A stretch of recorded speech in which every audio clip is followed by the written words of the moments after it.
Hello friends, স্বপ্নাস খানা পিনার নতুন একটি রেসিপিতে সবাইকে স্বাগতম। আজকে আমি মজাদার দই হালুয়া তৈরি করে দেখাবো। চলুন দেখে নেওয়া যাক আজকের এই মজাদার দই হালুয়া তৈরি করার রেসিপি। দই হালুয়া তৈরি করার জন্য প্রথমে প্যানে দিয়ে দিচ্ছি 1/3 কাপ মাখন। এখন এই মাখনটাকে গলে যাওয়া পর্যন্ত অপেক্ষা করব। আর এই হালুয়াটা তৈরি করার জন্য মাখনটাই ব্যবহার করতে চেষ্টা করবেন। তেল দিয়ে তৈরি করলে হালুয়াটা খেতে ভালো লাগবে না। মাখনটা গলে গিয়েছে। এবার এর মধ্যে 1 কাপ সুজি দিয়ে সুজিটাকে আমি মাখনের সাথে ভালো করে ভেজে নিচ্ছি। সুজিটা ভাজার সময় চুলার আঁচটা আমি একদম লোতে রেখেছি। যদি বেশি আঁচে ভাজা হয় তাহলে সুজিটা পুড়ে যাবে। প্রায় 5 মিনিটের মতো ভেজে নেওয়ার পর সুজিটা লালচে হয়ে গিয়েছে।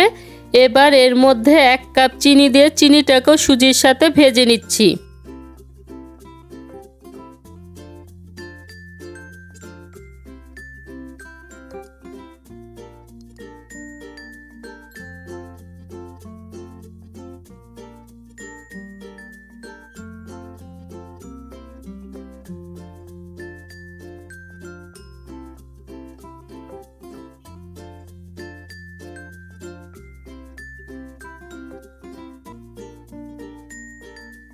চিনি দিয়ে আরও প্রায় 2 মিনিটের মতো ভেজে নেওয়ার পর এবার এর মধ্যে 1.5 কাপ গরম জল ভালো করে মিশিয়ে ঢাকনা দিয়ে ঢেকে রাখবো 5 মিনিটের জন্য।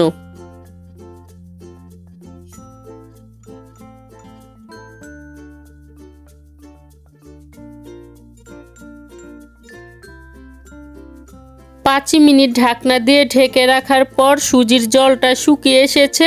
এবার এটাকে ভালো করে নেড়ে আবারও 5 মিনিটের জন্য ঢাকনা দিয়ে ঢেকে রাখবো।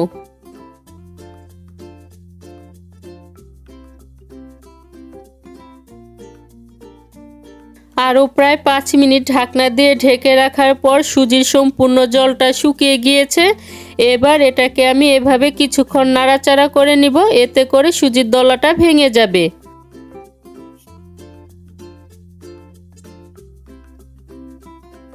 এভাবে কিছুক্ষণ নাড়াচাড়া করে নেওয়ার পর এখন চুলার আঁচটা বন্ধ করে এটাকে আমি ঢাকনা দিয়ে ঢেকে ঠান্ডা করে নিব, এতে করে সুজিটা আরও বেশি ঝরঝরে হয়ে যাবে।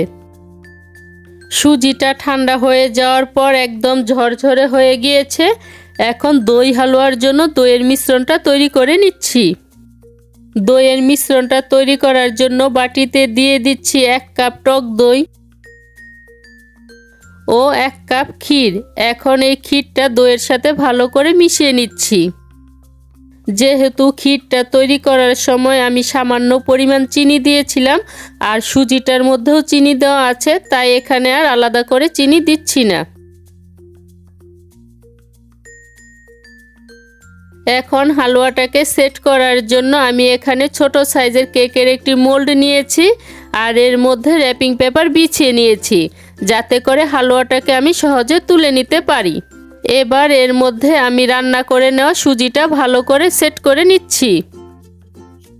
এটাকে চেপে চেপে সেট করে নিতে হবে আর এমনভাবে সেট করে নিতে হবে যাতে বাটির সম্পূর্ণ অংশটা ভরে যায় আর মাঝখানটা ফাঁকা থাকে। সুজিটা আমার সেট করা হয়ে গিয়েছে। এবার এর মাঝখানে আমি দইয়ের মিশ্রণটা ঢেলে দিচ্ছি। এবার বাকি থাকা সুজিটা দিয়ে উপরের অংশটা ভালো করে ফিল আপ করে দিচ্ছি।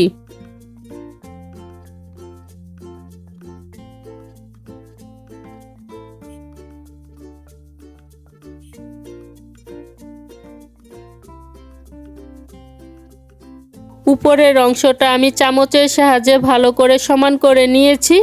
এখন এটাকে আমি আধা ঘন্টার জন্য নরমাল ফ্রিজে রেখে দিব। আধা ঘন্টা ফ্রিজে রাখার পর এখন হালুয়াটাকে আমি মোল্ড থেকে বের করে নিচ্ছি। ব্যাস তৈরি হয়ে গিয়েছে আমার মজাদার দই হালুয়া।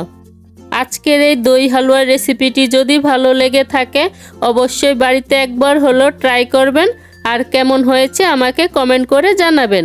ভালো লাগলে লাইক, শেয়ার এবং সাবস্ক্রাইব করতে ভুলবেন না। আজকের মতো এখানেই বিদায় নিচ্ছি। দেখা হচ্ছে পরবর্তী নতুন কোনো রেসিপিতে।